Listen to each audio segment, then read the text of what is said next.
Fragments of silicon. It could always be worse if you were on fire.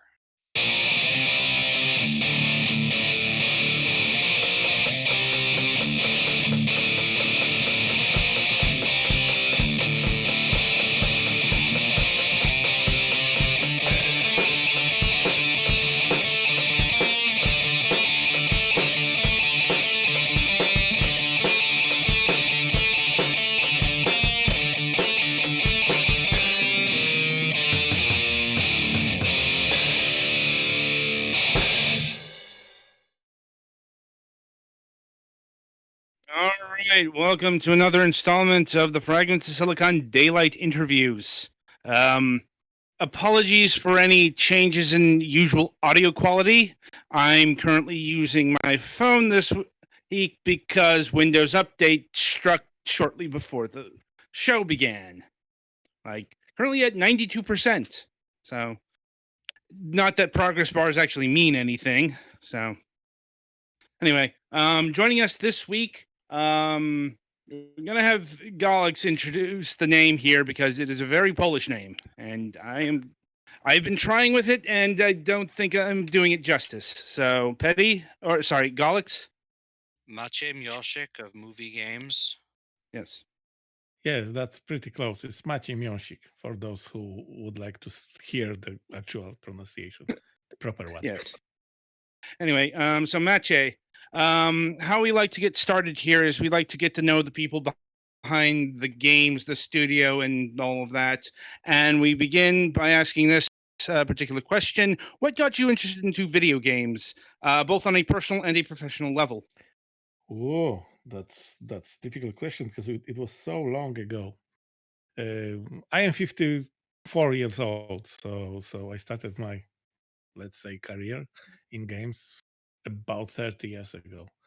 I was young and stupid, and I was self-taught programmer, willing to pursue the career in programming, and I decided that making games probably the best kind of job the programmers can have. So I decided, well, let's learn how to do this. The problem was there was no way for me to quickly learn to do that because it was early after the fall of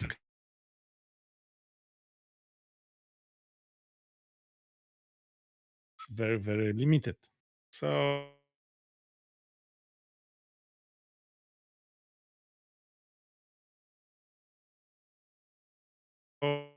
job for the future, and I'm doing this till now.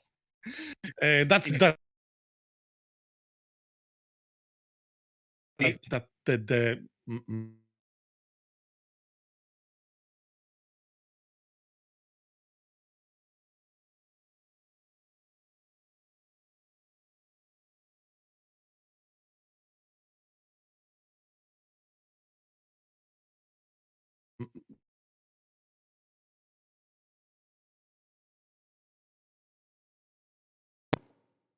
Everybody still there? only thing I can really do. So it's sometimes I had my doubts if the choice was wise, but I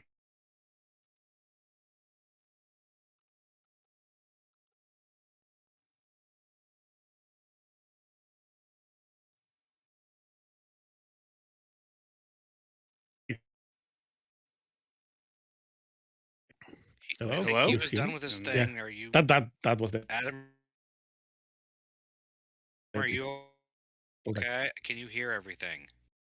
Adam? Yeah, I think we lost Adam. I think so too. Yeah. Can you hear me? No, we Yeah, can't. we've been able to hear you the whole time. Sorry, your audio did not go for me.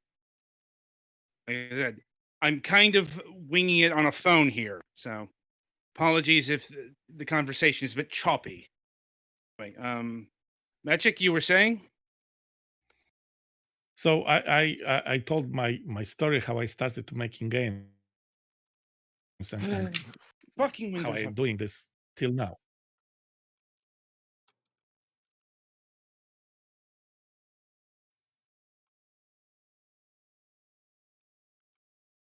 making games. I am designing games, programming them as well, but I'm also working for the movie games, which is a medium-sized publisher in Poland. So I try to build this business by advising them how to select the proper games to publish or how to fund the development of internal games, let's say. Mm. That's at CD Project Red. No, it's movie games. Oh, sorry. I had episode at CD Projekt Red. I was working there for 5 years.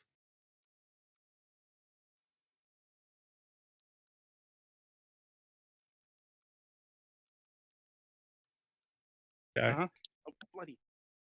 I would like to focus on making smaller projects.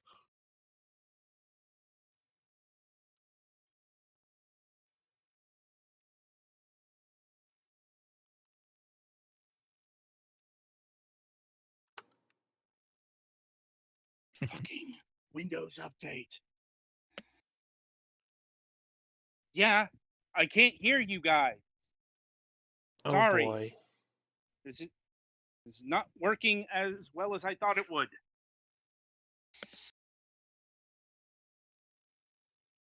Ah, the joys of doing it live.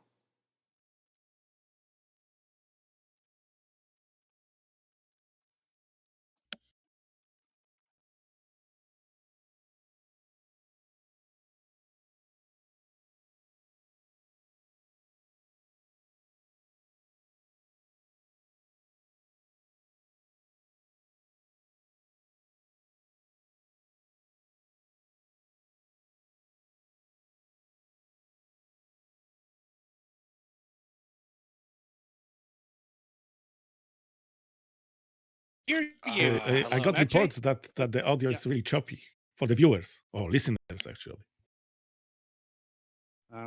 Anyway, you were saying? So I said that I had my episode with CD Projekt Red. I was the head of production for The Witcher 1, the first one. But after five years, I left and decided to focus on the smaller projects because I, felt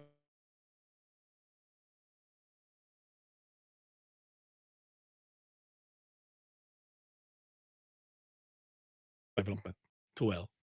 I'm like, I mean, I suppose when it comes to Polish game development, CD Projekt Red doesn't come more corporate these days. Yeah, definitely. That's the biggest company, the most corporate one.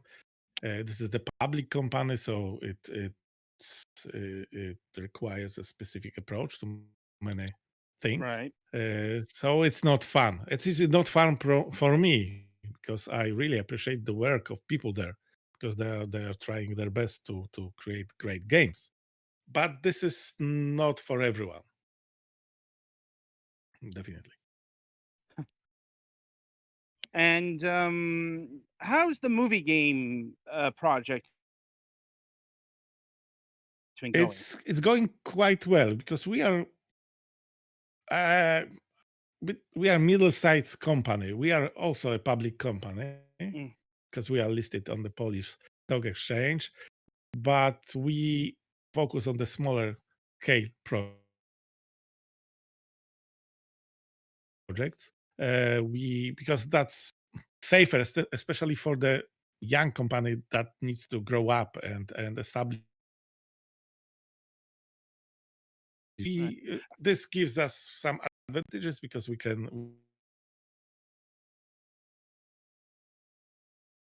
and invest our money in those projects and sell them and become bigger and maybe in the future move to something more bigger. So move from indie games to, let's say, indie premium or double A titles. So yeah, it's going well. We have constant growth. We sell quite successful titles, of course, for our scale. So at this point, we don't pretend that we are, the huge scale international publisher. We are working mostly with the Polish teams, although at this point we are looking elsewhere as well. So we were talking with foreigner teams as well in order to publish more interesting games. We hope. Oh, So being the smaller publisher, it means that we can, mm, you know, mm, tackle themes that are considered, dangerous. Like the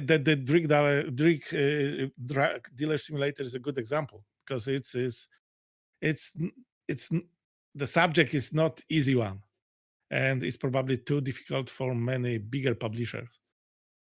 Also, if you take a look at our Last from Beyond game, again, this is the game that is quite courageous, I would say, in terms of themes and approach.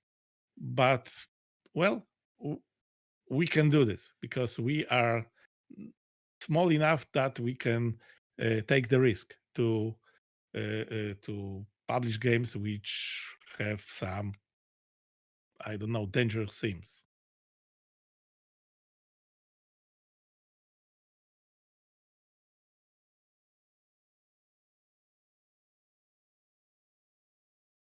Adam.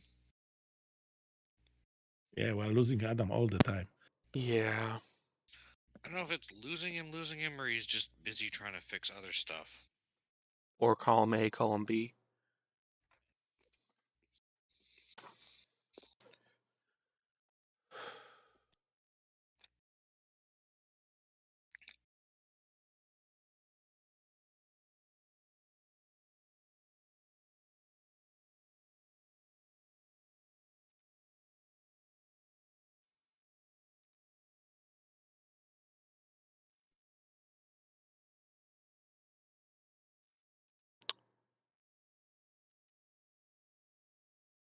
That's weird. That keeps. can you hear me? There we go. Can. Yeah. I'm gonna keep saying it. Fucking Windows Update. Because this doesn't happen on my laptop. Mm-hmm. Like, anyway, as I was saying, are you concerned that you will ever get big enough where a game like Drug Dealer Simulator will become a problem? Yeah, that's always the possibility because we are the public company, so we are responsible, to our shareholders to some extent. And at some point, it may change. Also, as a company that is supposed to, to make profit, we need to think about the profits as well. So some themes are really limiting our reach, basically. Drug Dealer Simulator is a good example because the theme of making drugs and selling drugs is not welcome everywhere. Also, if you take the Last from Beyond, this is the game with a lot of erotica, let's say, Mm-hmm. and this doesn't play well. So, for example, the game is not available in Germany because it was classified as an adult-only game. Not because this is not a port game. It's a game. It is a horror game with some adult themes and a bit of sex, which is not the central part of the game. But the game was classified as a adult only, so it is not sold in Germany by Steam because Steam cannot comply with German laws regarding adult only games, which requires a very strict age gates. Also, the game is not available in China, which is a pity because the previous one, because the Last from Beyond is a kind of sequel to the Last from Darkness, and this game was quite popular with Chinese audience. And the sequel, let's say, is not available in China because adult-only games are not available in China. So the Well, huge China's portion. known for their weird Yeah, we know, but content restrictions.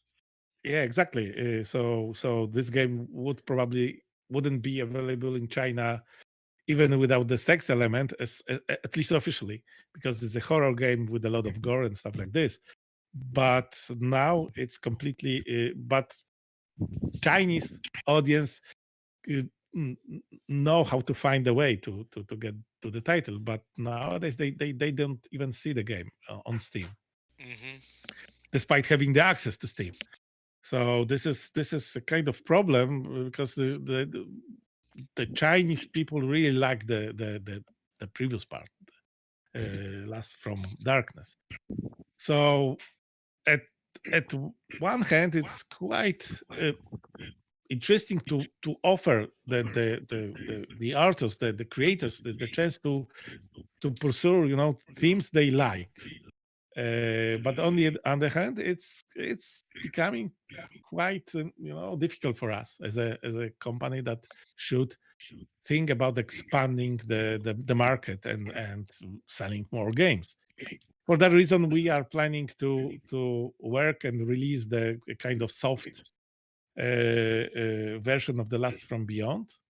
We'll call it probably M edition, which is M for mature, which will be let's say censored to some extent in order to pass the to get the M rating instead of adult only and reach wider audience. But a lot of fans of the game of this game bought the game because the game was so courageous in exploiting these themes. So well, it's sometimes there are quite difficult decisions to make because we would like to offer the creators more freedom, the creative freedom. But on the other hand, we have to think about the making money. It's an age-old battle, let's say. Mhm. It's tricky if you create something, but then nobody can like access it because that doesn't usually help much. Yeah. And that gets back to say Drug Dealer Simulator, because Lust from Beyond you can edit. Drug Dealer Simulator is Well, yeah, it's a game about making drugs and dealing drugs. So Yeah. there's no way to create a soft version of that. no, and I'm imagining this game isn't available for sale in Australia, because I know they are very wiggy about drugs being glorified, or perceptions of positive lights on drugs, hard drugs Mhm. on the street and all that stuff. Like, But so but I'm not sure if the drug dealer simulator is really is offering the positive perception of drugs. This is the game about the part of the reality around us. People are making drugs, are dealing drugs. That's part of the life. And even the ability to sell drugs is too taboo for a lot of people, a lot of ratings boards and all that stuff. Like, Yeah, it's very old. it doesn't matter what they're saying about drugs so much Mhm. as you can be a heroin dealer. That is too much for our country. Like, It's very old school movie code like where it can only Fallout be 3 comes to mind. Like, they had to edit that for Australia because of you could take needle drugs. So it's Yeah, but the relative success of the drug dealer these simulator kinds of things. proved that Like, people are interested in but this. anyway, you also do have let's say fairly wholesome games like Gas Station Simulator. Yeah, because we as a publisher we are supposed to make money, so we try to diversify our offer because you never know what really sticks. And drug dealer simulators is a good example. That's the games with subjects that will be too dangerous for many other publishers are really welcomed by the players. So we try to differentiate our offer to offer more variety because we don't know what really It's a difficult market. You cannot guess what will say, what will sell uh, easily. It's not that easy. Otherwise, we all be rich and and know how to sell games. We need to try different approaches, especially for the smaller publishers like us. It's important to find a lot of different niches in order to, let's say, exploit them. So we are selling some simulators. We published treasure hunter simulator where you are looking for treasures. We published a plane mechanic simulator, which is a game about fixing planes. We have this gas station simulator, which proved to be quite interesting game for many players, at least judging on the interest in this early days demo or prologue game, because the game is the final version is not ready yet, but we so far we've released the early days, or we are planning to release because it's not yet released. Right. It will be released in a week or so. But Good time. already the game is getting a lot of interest from influencers. They are quite interesting because this is a pretty original idea, and it seems that a portion of players would like to play such strange games. I don't understand those people, frankly speaking, because I'm a kind of hardcore gamer. Not hardcore really because I'm too old to play really hardcore games, but I was a hardcore gamer for most of my life, and I don't understand people I playing simulators. it's a different type of hardcore gamer. I can tell you that simulators of this type have been part of the landscape for decades. SimCity probably comes Yeah, most to mind, or City Skyline today, and there's been Microsoft Flight Simulator, various tycoon games. It's part of the landscape. It's just that's kind of a different segment than those who go in for FPSs or third person shooters or stuff of that nature.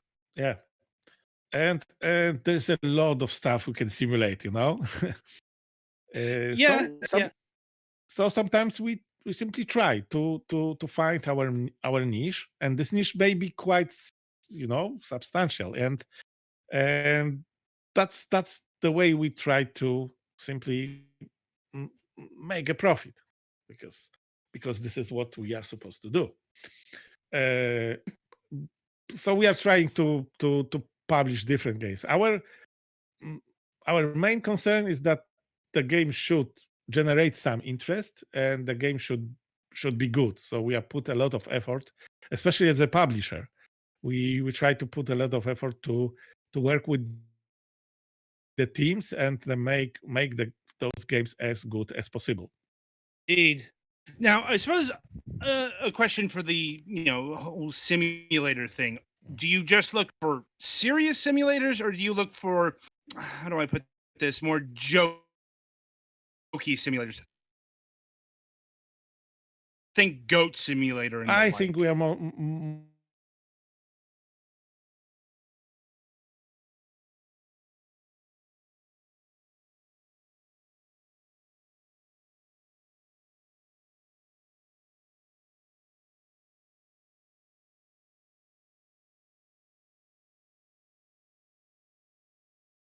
very tricky stuff. It's hit or miss. So we try to select a part of the real life and deliver the best simulation we can. Mm, I I I'm really, I think that making a funny game is difficult, uh, no matter what the genre, because well, my last game as a developer was Beat Cup, which was a kind of comedy game. And I know how difficult it is to create a comedy game, especially nowadays where the comedy tends to, offend a lot of people. So you have to be very careful with the comedy, which makes the task even more difficult. Because on one hand, you need to create a good game. On the other hand, you need to create something which should be fun for the most wide audience possible. So it's a tricky stuff. I prefer, and I think we as a company we prefer to be serious guys.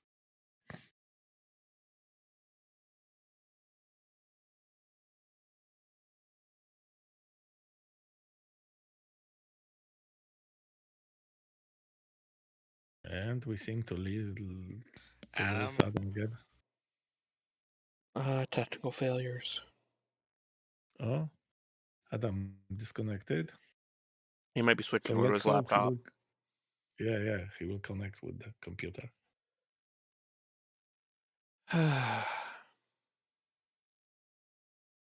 Adam, you are back. Hopefully.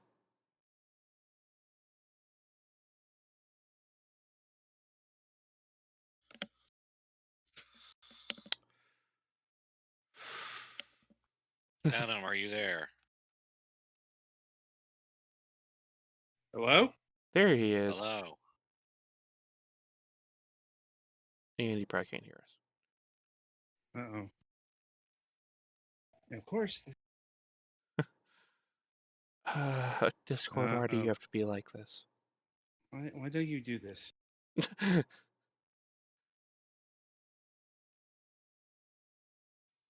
Hello? Hello? Hello.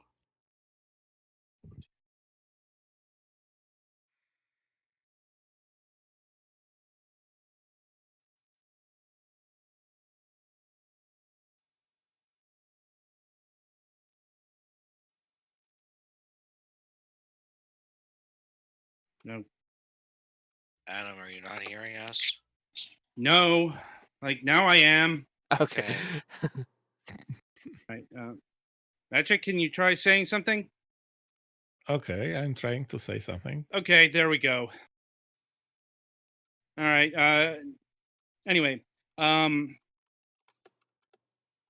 kind of lost my train of thought because of this fucking phone and the Windows Update, which is almost over, but it's still 100%.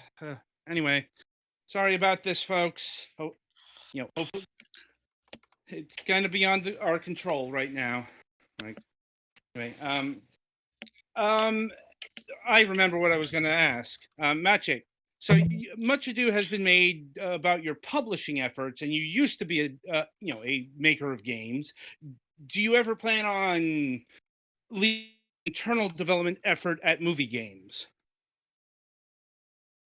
Yes, because we work closely with the internal teams. We have, I don't know, like 2 or 3 teams, 3 internal teams. Also, we as a company, we are building a kind of family of companies, because we have this very good I forgot the word. A good climate for the investment in the game development industry in Poland. So we create a bunch of sister companies, let's say.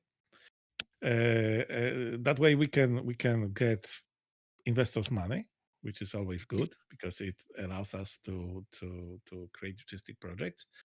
And we under movie games umbrella, we have several companies. One of those is Pixel Crow, which is a kind of my company, the one I'm most involved in, besides being a part of the movie games, because I'm making my project there, the game called Total Alarm,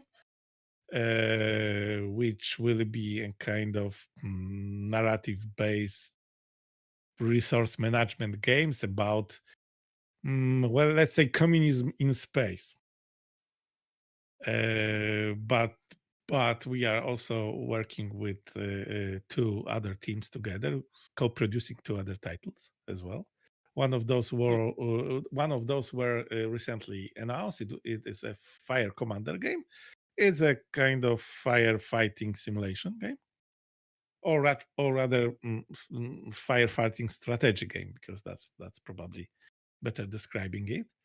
And we are also working on a quite interesting tycoon type of game, which will be announced, I think, in a couple of months. But that's one of the companies in our family of companies. We have also Road Studio, which is a game focused mostly, company focused mostly on um, road games, which is the games about driving cars, driving motorcycles. There are at this point they are working on the Alaskan Track Simulator. So, well, the simulator of driving and track on Alaska. We have True Games company, which is supposed to focus on more, let's say, street-oriented games. So, like gang stuff, drug dealing, and maybe anything that is considered street theme, whatever that is. We have also a mobile unit that will be porting our games to mobiles. Not, of course, it is pretty complicated stuff considering the games we are publishing now, because those games are not really welcome on mobiles as well, because this market is pretty strictly controlled. And we have others I don't remember at this moment, but obviously the most important for me is the Pixel Crew, mine studio, let's say. And so this is how we approach to making more games, let's say, internally, because that way we don't have to rely on our money only as a publisher. Then the money we earn from selling games, we can get some external financing from the investors. So this is a good climate for this in Poland, so we are using this opportunity basically. So this is Sounds our approach. sounds like it. I suppose another question about that is: have you considered? I suppose there's no easy way to put it, like selling out to a larger publisher or larger entity in order to gain more resources.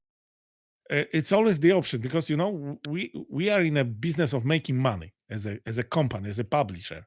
So if we have the title that may be interesting for the bigger publisher, and the terms of this possible selling out are good for us, we'll definitely do this, because this is the wise thing to do. It reduces risks and it gives us money. And again, we have to remember that we as a company, especially as a public company, we are there to make money. And obviously this is the option, and we are talking with different publishers all the time. But well, it depends on the terms of this deal.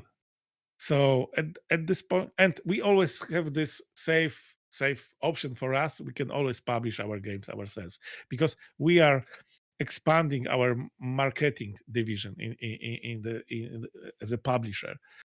We hired a lot of new people, and we are really strengthening this because we understand as a publisher we have some obligations. We need to market the games we publish. It's not We are not just a entity that puts the game on Steam, because this can be done by anyone.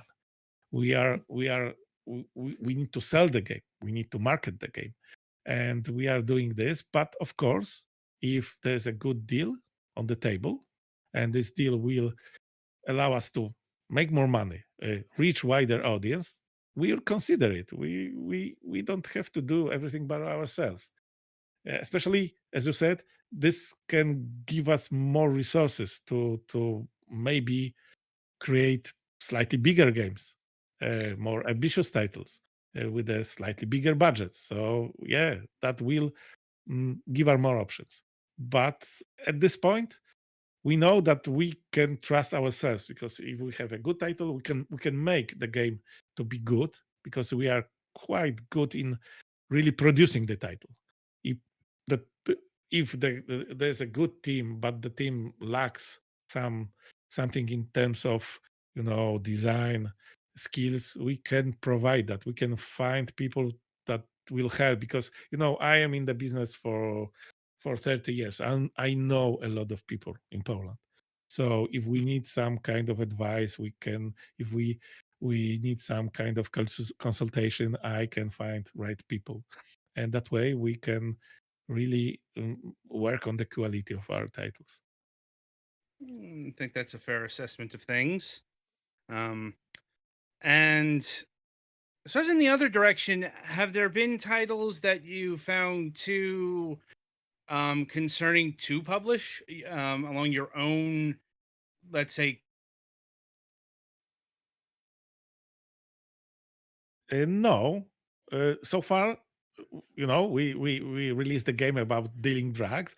We released a game that is a mix of Lovecraftian horror and sex. Mhm. We are not actively looking for the difficult subjects.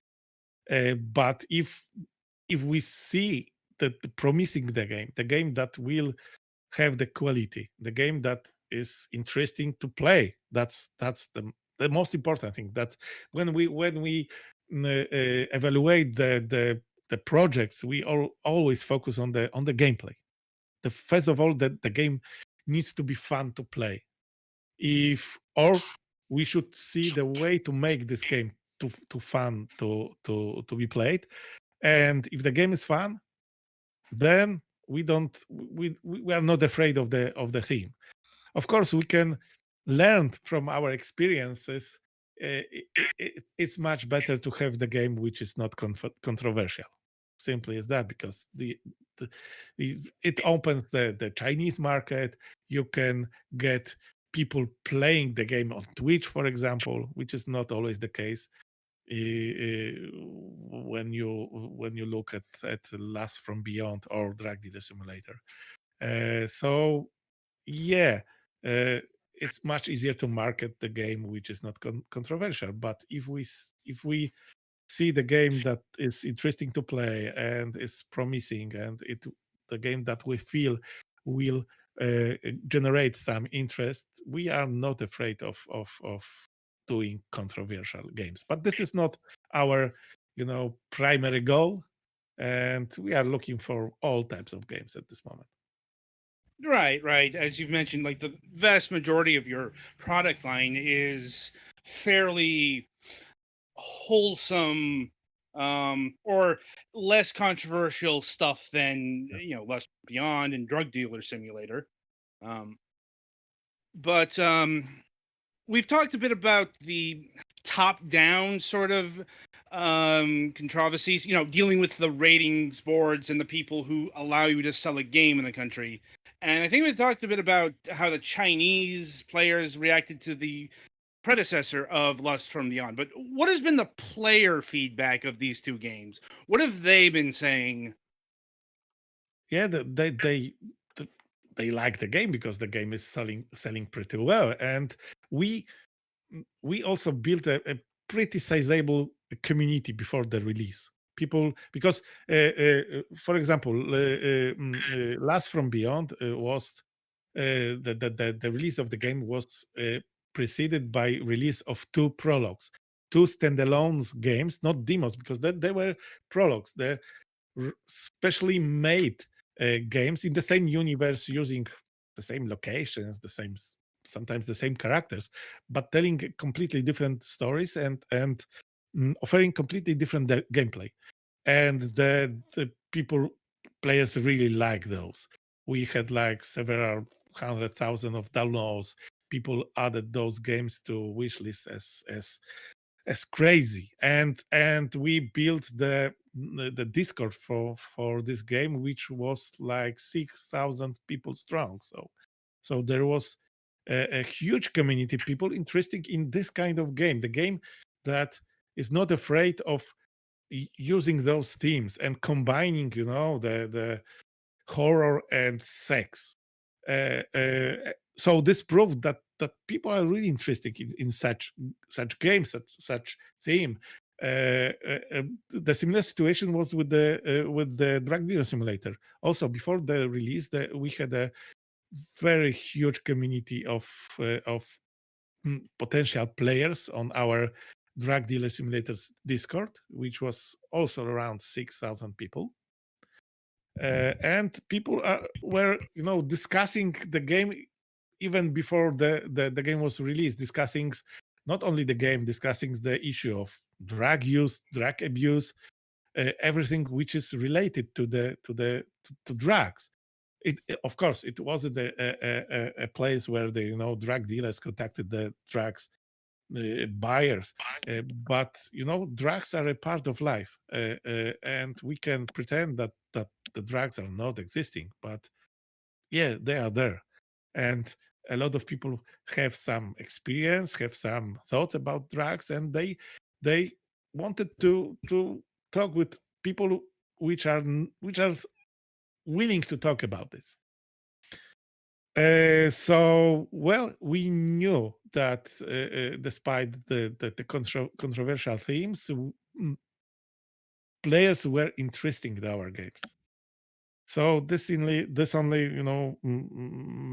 make us even more convinced that sometimes tackling those controversial themes is really a good thing in terms of making money, but also opening discussion about such stuff. Because really, I don't know why we are not allowed to sell the game, the horror game with some erotic elements to adults everywhere, especially in Germany. This is something I don't really truly understand. It's a far more complicated question and answer than what you might think, because first of all, we are talking about the global market here. Yeah. And that first of all gets into culture. Different cultures value different things and are horrified by different things. Speaking as an American, it would not, like, something like Lust from Beyond is much more likely to have the censor hammer foisted upon it than something that is ultra violent. Mhm.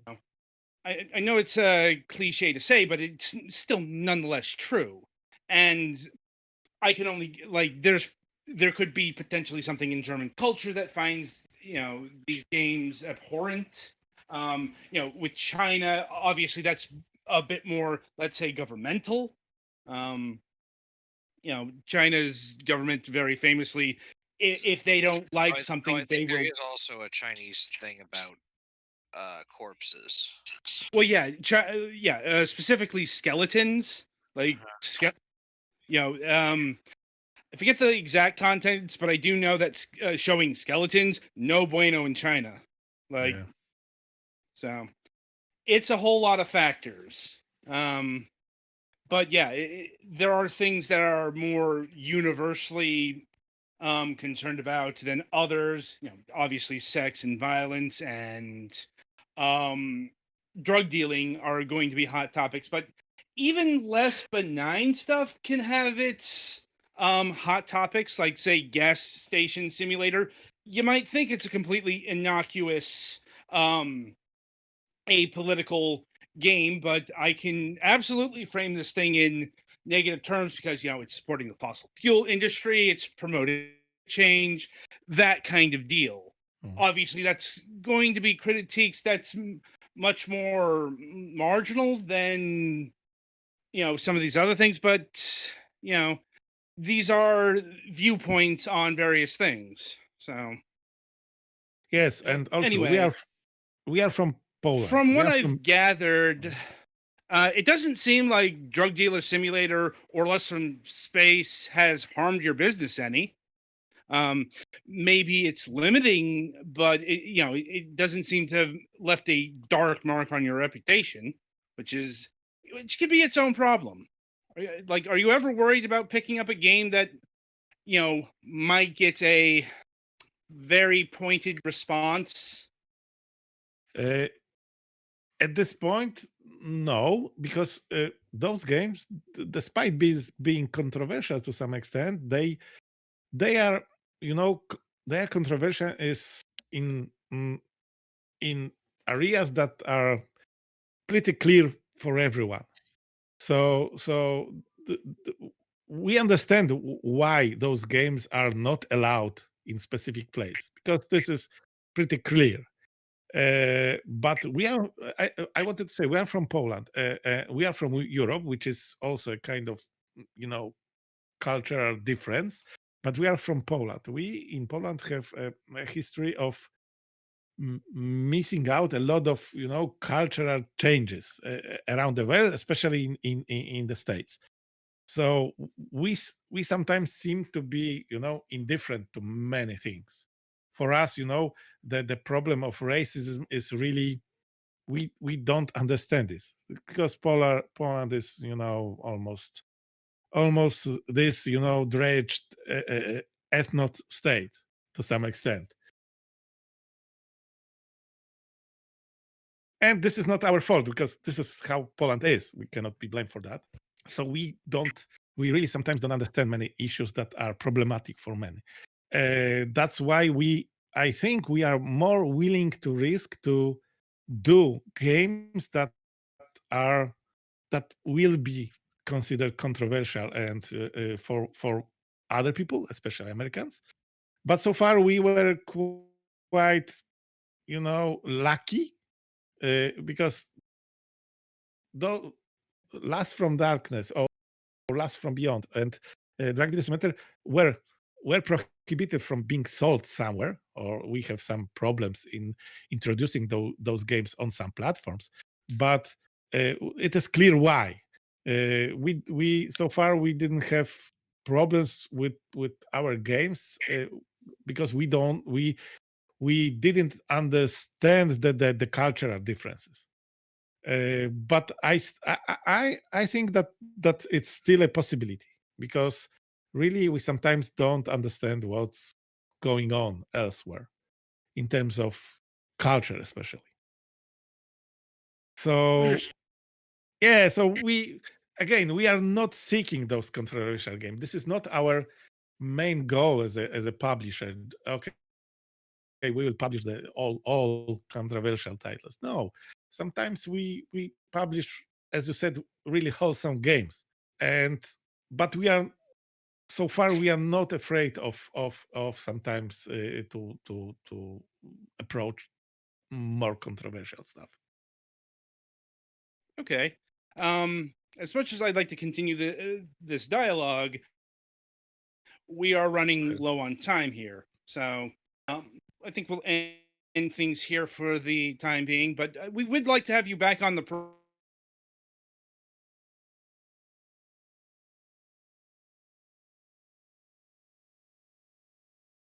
simulator a bit more in depth. Now, for example, maybe early Sure, June. no problem. You know how to contact me. I'm always ready to be a guest on on the program. Well, until then, this has been Fragments of Silicon, the Daylight interviews. Once again, apologies for the technical problems. They should be not a thing usually. Like Windows Update just strikes when it wants to.